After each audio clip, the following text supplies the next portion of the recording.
Hello everyone, welcome to my channel Ganit Gurukul. We are discussing about the topic from class 11 complex number, and today our topic is modulus and argument, and we are going to solve exercise 5.2 from NCERT. Hello everyone, welcome to my channel Ganit Gurukul. We are discussing about complex number from class 11, and in my previous lecture we are already discussing about modulus and argument of a complex number. इसी topic को आज हम आगे बढ़ाएंगे और depth में अच्छे से जानेंगे और एक्सरसाइज 5.2 एनसीईआरटी के जो क्वेश्चंस है मॉड्यूलस एंड आर्ग्यूमेंट से रिलेटेड उसको हम सॉल्व करेंगे। सबसे पहले हम इसको थोड़ा रिकॉल कर लेते हैं कि मॉड्यूलस एंड आर्ग्यूमेंट होता क्या है। ठीक है, फॉर एग्जांपल अगर हमारे पास कोई कॉम्प्लेक्स नंबर है z equals to x plus i y, इसे हमें आर्गन प्लेन पे शो करना है, तो ये जो हमारा एक्स एक्सिस होता है ये रियल एक्सिस होता है, यानी कि जो वाई एक्सिस होता है ये इमेजिनरी एक्सिस होता है। तो ये जो रियल है वैल्यू x, इसको हम एक्स एक्सिस पे लेते हैं, इमेजिनरी वैल्यू y इसको y एक्सिस पे लेते हैं, और ये जो पॉइंट हमें मिलता है P, ठीक है, जिसका कोऑर्डिनेट एक्स वाई है, वही हमारा z equals to x plus i y होता है। और मॉड्यूलस कौन होता है? ये जो हमारा डिस्टेंस है OP, लास्ट लेक्चर में मैं इसे अच्छे से बता चुकी हूँ, यही हमारा मॉड्यूलस होता है। और ये जो OP है, ठीक है, ये OP जो है ये जो एंगल फॉर्म करता है विथ पॉजिटिव एक्स एक्सिस, उसी को हम आर्ग्यूमेंट बोलते हैं। ठीक है, इसका मतलब मॉड्यूलस का मतलब है r एंड आर्ग्यूमेंट मतलब थीटा। अब बात ये आ जाती है कि हमेशा ये जो लाइन OP है, हमारा जो कॉम्प्लेक्स नंबर है, ये हमेशा फर्स्ट क्वाड्रेंट पे नहीं रहेगा। क्वाड्रेंट सिस्टम यहाँ आपको समझना पड़ेगा। ठीक है, ये होता है हमारा फर्स्ट क्वाड्रेंट, ये सेकंड क्वाड्रेंट, ये थर्ड क्वाड्रेंट, ये फोर्थ क्वाड्रेंट। ठीक है, इसमें एंगल्स कैसे पॉजिटिव या नेगेटिव होते हैं, इसके लिए एक ट्रिक जो हम जानते हैं, ऐड शुगर टू कॉफी। अब ये क्या है? ऐड मतलब A, दैट मीन्स ऑल। तो ये जो फर्स्ट क्वाड्रेंट हमारा होता है, इसमें हमारे सारे एंगल्स जो है वो होते हैं पॉजिटिव। ठीक है, सेकंड में दिख रहा है S, मतलब सेकंड क्वाड्रेंट में हमारा जो साइन थीटा होता है वो होता है पॉजिटिव। ठीक है, अगर हम चले जाएं अपने थर्ड क्वाड्रेंट पे, तो यहाँ हमें दिख रहा है T। ठीक है, मतलब tan थीटा जो होता है वो होता है पॉजिटिव, टेंजेंट। अगर हम चले जाएं फोर्थ क्वाड्रेंट पे, यहाँ दिख रहा है C, मतलब cos थीटा जो होता है वो होता है पॉजिटिव। बाकी cos के साथ हमारा sec आ जाता है जो कि पॉजिटिव होता है, tan के साथ उसी तरह कॉट आ जाता है, साइन के साथ कोसेक आ जाता है। फिलहाल हमें इसके ऑपोजिट एंगल्स के बारे में नहीं सोचना है, हमें साइन, टेन एंड कॉस पे ही बात करना है इस एक्सरसाइज के लिए। ठीक है, तो जब साइन पॉजिटिव हो जा रहा है तो टेन एंड कॉस को हम वहां उस क्वाड्रेंट पे नेगेटिव लेंगे। ठीक है, नेगेटिव होता है, मतलब ये बात पता चल गई हमें। ठीक है, ये हम क्यों जान रहे हैं? क्योंकि अब एंगल्स जो है सिर्फ फर्स्ट क्वाड्रेंट पे नहीं, सेकेंड, थर्ड या फोर्थ में भी हो सकते हैं। मतलब अगर अब आपका कॉम्प्लेक्स नंबर कुछ इस तरह से रिप्रेजेंट कर रहा है, ठीक है, इसमें देखो फर्स्ट क्वाड्रेंट पे हो रहा था तो उसमें ये r, ये थीटा, जब यहाँ शो करेगा तो r ये और ये हमारा थीटा हो जाएगा। मतलब हमेशा एंगल जो है वो पॉजिटिव x के साथ ही होना चाहिए। इन द सेम मैनर अगर ये हमारा कॉम्प्लेक्स नंबर है, ये r है, तो थीटा ये हो जाएगा। एंड अगर फोर्थ क्वाड्रेंट पे है, ठीक है, ये r एंड ये हमारा थीटा हो जाएगा। मतलब उससे लेके हमें जो हमारा पॉजिटिव x है वहां तक उसको लेके जाना है, और वही हमारा थीटा होता है। ठीक है, ये मैं क्यों बता रही हूँ? क्यों? ये आर्ग्यूमेंट फाइंड करने के लिए, यानी एंगल फाइंड करने के लिए। एंगल जो है हमेशा फर्स्ट क्वाड्रेंट पे, यानी 0 से 90 डिग्री के बीच के वैल्यूज आपको पता है, सिर्फ 0 से 90 डिग्री तक ही नहीं रहेंगे।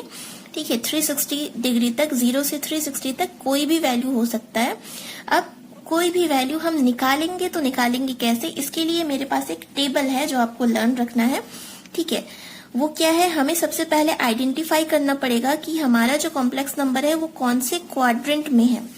ठीक है, वो कैसे मिलेगा वो मैं आपको बताऊंगी।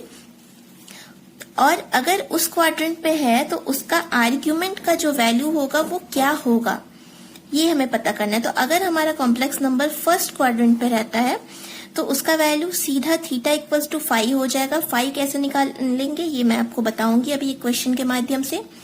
अगर सेकंड क्वाड्रेंट पे है तो थीटा का वैल्यू हो जाएगा पाई माइनस 5।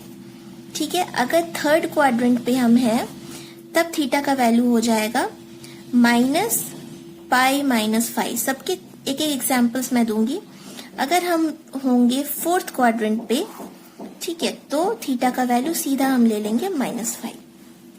इस टेबल को आप स्क्रीनशॉट करके रख लो क्वाड्रेंट के अकॉर्डिंग। अगर फर्स्ट क्वाड्रेंट है तो theta equals to 5, second quadrant है तो theta equals to pi minus 5, third quadrant है तो theta equals to minus pi minus 5 and fourth है तो थीटा इक्वल्स टू -5। ठीक है, एक क्वेश्चन के माध्यम से हम इसको जानने की समझने की कोशिश करते हैं। ठीक है, हम एक एक्सरसाइज 5.2 के क्वेश्चन को हम ले लेते हैं और उसके माध्यम से जानते हैं कि हम इसको कैसे एग्जीक्यूट करेंगे जो अभी हमने सीखा। क्वेश्चन नंबर 1 है, find the modulus and argument. Modulus and argument find करना है किसका, z equals to -1 minus i√3। ठीक है, इस तरह के क्वेश्चन मैंने पहले भी बताया है। तो सबसे पहले हमारा z जो है वो किस फॉर्म का होता है, x प्लस आई वाई के फॉर्म का होता है। ठीक है, मतलब x का वैल्यू कितना है -1 एंड y का वैल्यू कितना है आई वाई। i के साथ देखो कौन है, -√3 है। ठीक है, हमें दो चीजें निकालनी है, मॉड्यूलस एंड आर्ग्यूमेंट।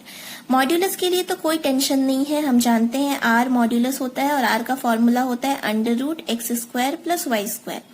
ठीक है, मॉड्यूलस निकालना बहुत इजी है, आर्ग्यूमेंट में हमें थोड़ा टेंशन होगा। तो इसको हम फाइंड कर लेते हैं, √x²। x का वैल्यू देखो कितना है -1, तो -1 का स्क्वायर प्लस y का वैल्यू कितना है -√3 का स्क्वायर। ठीक है, सॉल्व करते हैं, 1 + √3 का स्क्वायर इज 3, दैट इज 3 + 1 √4, मतलब आंसर आ गया 2, या फिर इसे हम +-2 भी लिख सकते हैं। ठीक है, आप 2 भी लिखोगे तो यहाँ चल जाएगा, बट क्योंकि अंडर रूट हम कर रहे हैं तो +-2। चलो, हमें क्या पता चल गया, मॉड्यूलस का पता चल गया। आर्ग्यूमेंट के लिए अब क्या करना होगा, इस पे ध्यान दो। ठीक है, x जो होता है -1 तो यहाँ पे है, यही हमारा r cos थीटा भी है। ठीक है, in the same way y ही हमारा r sin थीटा है।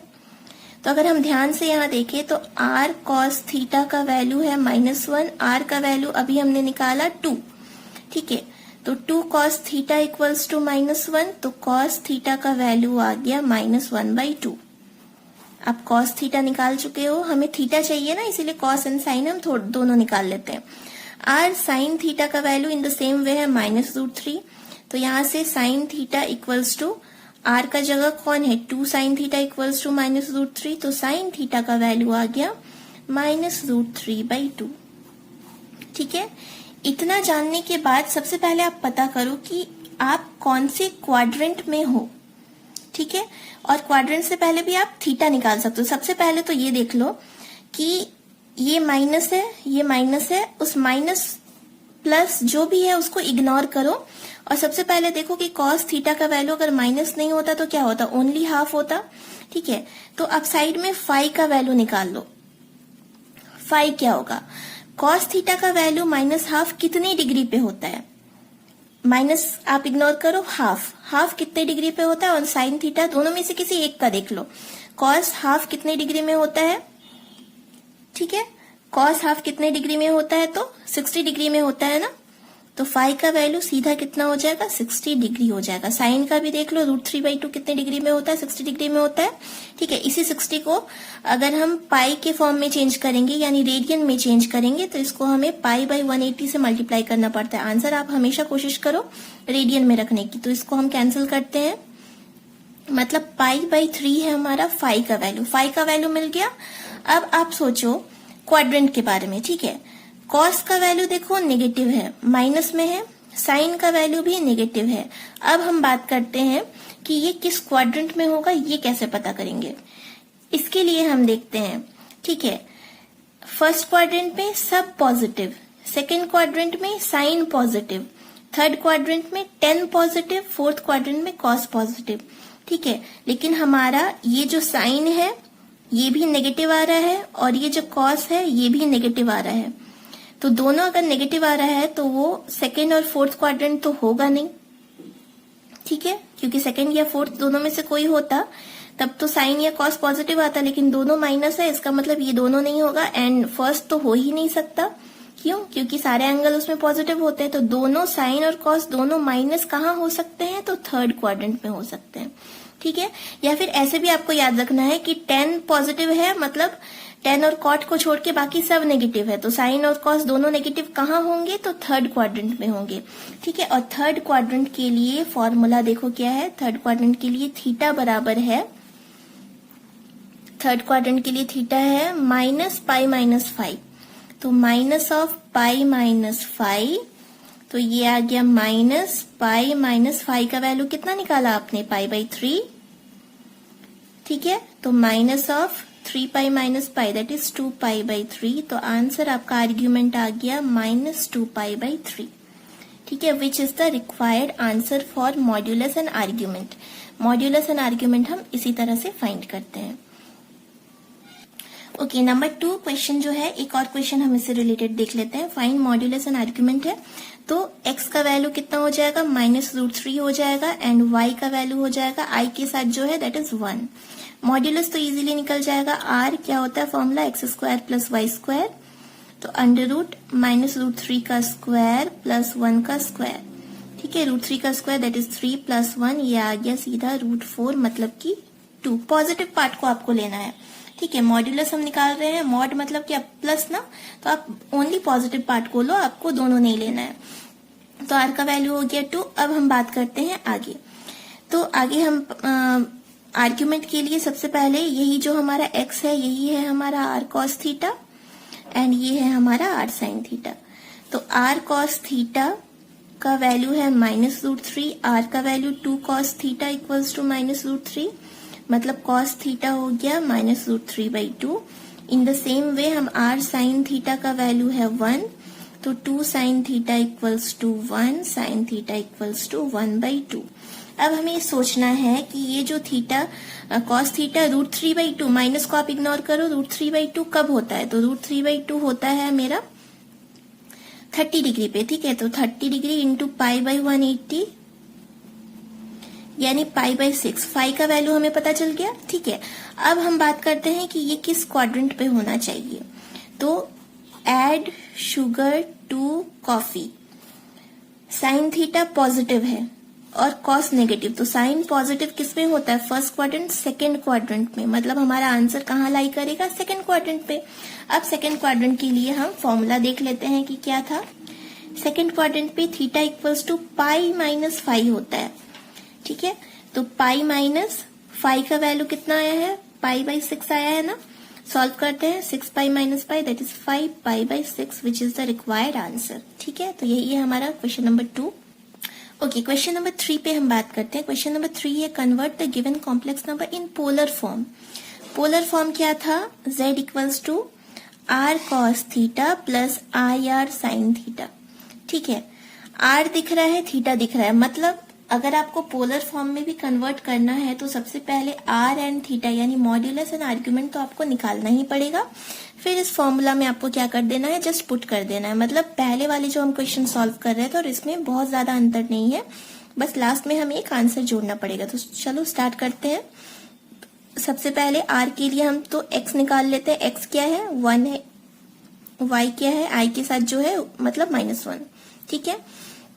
तो r का फॉर्मूला क्या हो गया, √x² + y² मतलब √1 का स्क्वायर प्लस -1 का स्क्वायर यानी √2, ठीक है। अब थीटा के लिए ये हो गया हमारा r cos थीटा, ये हो गया r sin थीटा। तो r cos थीटा का जो वैल्यू है वो है 1, r यानी √2 cos थीटा इक्वल्स टू 1, तो cos theta equals to 1/√2। In the same way r sin theta है -1 यानी √2 sin theta is -1, sin theta is -1/√2, ठीक है। तो सबसे पहले फाई का हम सोचते हैं। फाई हमारा क्या हो जाएगा, cos का वैल्यू 1/√2 किस में होता है, तो 45 डिग्री में होता है। 45 डिग्री यानी ऐसे मल्टीप्लाई हम कर देंगे तो ये 4 टाइम्स में कैंसिल हो जाएगा, तो ये आ गया π/4, ठीक है। अब सोचो sine minus and cos plus, sine minus cos plus किस में होता है, फोर्थ क्वाड्रेंट में, ठीक है। तो फोर्थ क्वाड्रेंट का एक बार हम फॉर्मूला देख लेते हैं। फोर्थ क्वाड्रेंट के लिए थीटा इक्वल्स टू -5, जस्ट -5 आपको कर देना है। थीटा इक्वल्स टू -5, तो थीटा इक्वल्स टू -5 क्या है, π/4 है। चलो आर भी पता चल गया, थीटा भी पता चल गया, लेकिन हमें अगर प्रीवियस वाले क्वेश्चन को हम यहीं पे छोड़ दे रहे थे, बट हमें इसमें क्या करना है, पोलर फॉर्म में कन्वर्ट भी करना है। मतलब z equals to r cos theta plus i r sine theta हमें लिख के बताना है। तो r का वैल्यू कितना आ गया देखो, √2, तो √2 कॉस थीटा की जगह -π/4 प्लस आई आर की जगह अगेन √2 साइन -π/4। आप इसमें √2 को कॉमन भी ले सकते हो, तो हमारा आंसर आ जाएगा cos -π/4 plus I sine -π/4, which is the required answer for polar representation of the given complex number. ठीक है, इसी एक्सरसाइज का क्वेश्चन नंबर 6 देखते हैं। ये थोड़ा अलग क्वेश्चन है। Convert in polar form, polar form में ही हमें कन्वर्ट करना है, बट z का वैल्यू ओनली -3 दिया है। इसी -3 को हम -3 + 0 i लिख सकते हैं। i के साथ कुछ नहीं है तो हमने 0 लिख दिया। ठीक है, तो इससे x का वैल्यू कितना हो गया, -3, y का वैल्यू हो गया 0। ये क्लियर है। अब हमें निकालना है मॉड्यूलस यानी r, तो √x² + y², तो √-3 का स्क्वायर प्लस 0 स्क्वायर, मतलब कितना आ गया, √9 यानी 3। चलो r पता चल गया, बात करते हैं थीटा पे। यही है हमारा r cos थीटा, ये है हमारा r sin थीटा। ठीक है, तो r cos थीटा यानी 3 cos थीटा का वैल्यू है -3, तो इससे cos थीटा का वैल्यू कितना आ गया, -3/3 that is -1। In the same way r sin theta यानी 3 sin थीटा इक्वल्स टू 0, तो sin थीटा आ गया 0। ठीक है, अब cos माइनस में है, sin प्लस में है। उससे पहले हम फाई देख लेते हैं। फाई हमारा क्या होना चाहिए, cos sin थीटा 0 है। ठीक है, sin थीटा 0 है तो ऑब्वियस सी बात है फाई का मतलब फाई का वैल्यू तो 0 ही होगा। फाई 0 पता चल गया। अब कौन से क्वाड्रेंट में है, ठीक है, देख लेते हैं। Add sugar to coffee, cos minus, ठीक है, कॉस है हमारा माइनस में, साइन है हमारा, अब 0 है तो प्लस माइनस वो कुछ भी हो सकता है। ठीक है, तो ये नॉर्मल सी बात है कि जब इस तरह के केसेस आ जाएं कि हम आइडेंटिफाई ना कर पाए, तो साइन 0 हमें पता चल जा रहा है तो वो 0 डिग्री हो गया।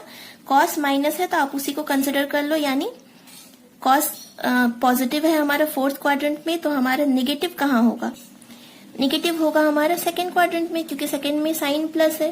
तो 2nd क्वाड्रेंट के लिए हमारा जो थीटा का वैल्यू होता है वो कितना होता है, वो होता है π-5। ठीक है, तो π-5 की जगह देखो कितना है, 0 है, मतलब सीधा थीटा का वैल्यू कितना हो गया, पाई आ गया।